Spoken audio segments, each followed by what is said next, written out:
What's going on, guys? T-Mart here, and today I wanted to talk about DLC weapons in Black Ops 3. So you guys know, just recently we had a huge batch of DLC weapons added to the game. Everything from actual weapons like the MX Garand, the NX Shadowclaw, and the Shoddy Pistol to, melee weapons like the Fury Song, the Iron Gem, stuff like that.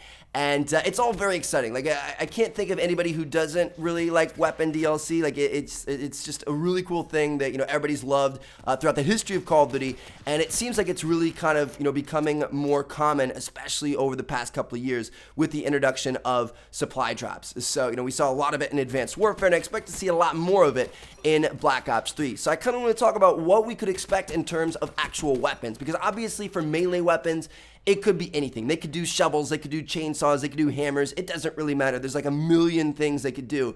But what would we like to see come back in terms of actual weapons based on previous Call of Duty games? Because when I was at Treyarch, recording for the, all that new weapon DLC that was coming out, we were actually sitting there. It was me, Chaos Silencer, and Prestigious Key, and we were sitting there talking with one of the devs, just kind of spitballing ideas on which weapons we would like to see come back in Black Ops 3, which I thought was really, really cool. And, obviously, I think it goes without saying that they're going to bring more stuff back. Like, we started off with the little three-piece of weapon DLC. It was the butterfly knife, the wrench, the brass knuckles. Then we got that big batch just last week, and I'm sure they're going to do more. I mean, it's a good idea all around. From the business standpoint, adding more stuff to supply drops, getting people hyped, getting them to buy more supply drops is smart, and it's going to raise their revenues. And then, from like actually playing the game, the experience, it's cool to have new stuff and exciting stuff and fresh stuff. So I think they're definitely going to do that. I feel like weapon DLC is at an all-time high, just from Advanced Warfare with the introduction of supply drops, now with supply drops in Black Ops 3. So I wanted to kind of open up the discussion with you guys and see which weapons you guys would like to have come back. So obviously, we learned from Advanced Warfare that they don't have to stick within their studio. Like, they don't have to stick within games that they've made in the past to bring back weapons. And we had weapons from all over the place come back in Advanced Warfare. So, in Black Ops 3, they could bring stuff back from the Black Ops series, from Modern Warfare series, or anything like that. But, looking at it, so far, they brought back the MX Garand, the crossbow, which are both stuff from, previous Call of Duty, Black Ops games. So I'm thinking they might, kind of stick in that area. So I was trying to think of which weapons I would like to see come back. And, thinking of Call of Duty World at War, Black Ops 1, and Black Ops 2. And, for World at War, I think that's the one I would like to see the most stuff come back from, probably because it's my favorite Call of Duty of all time. But, I was just thinking, think about the PPSH. You guys remember that thing? That thing was absolutely insane. The buzzsaw gun, baby, with that big round drum mag. That thing would be really, really cool. The Thompson was obviously an iconic weapon. The MP40 was an iconic weapon. David Vonner actually had that thing as his Twitter kind of like avatar image for quite a while. So I wonder if that was kind of some foreshadowing.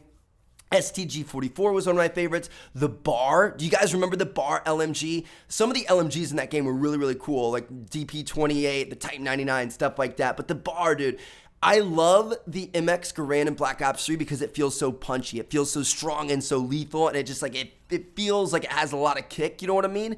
And the bar was the same way. Like when you held down that trigger on the bar, it was like do do do do do. That would be a really, really cool LMG to have in Black Ops 3. The M1919 Browning was a really cool one with that huge like long line of bullets. Even the bolt action rifles, like think about like the Kar 98K, the Mosin Nagant, stuff like that. That would be pretty cool. Now, moving on to Black Ops 1, some of my favorites I thought would be a good fit. The Galil, that's probably like the one gun I want back the most. Like I absolutely love the Galil, and I think it's a lot of people's favorite weapon from the Black Ops series. The Galil would be pretty cool. The FAMAS, the Commando, the 74U. I didn't really like the SMGs in Black Ops 1 all that much, but the 74U is pretty cool. And, for Black Ops 2, I feel like there's not really too many options. I mean, obviously they could take a few things, but I feel like a lot of stuff is, kind of like updated from Black Ops 2 to Black Ops 3. Like the M8A1 turned into the M8A7, the MSMC turned into the VMP, stuff like that. The one thing I think they, really could bring back is the MP7. That would be pretty sweet. But anyway, yeah, that's just kind of my thoughts. I wanted to see what you guys thought. Like if you could pick one or two weapons for them to bring back from previous Call of Duty games, which ones would you like to see brought back in Black Ops 3? Leave comments down below. Thank you guys so much for watching. I'm going to catch you guys later. Check out these videos. Peace out.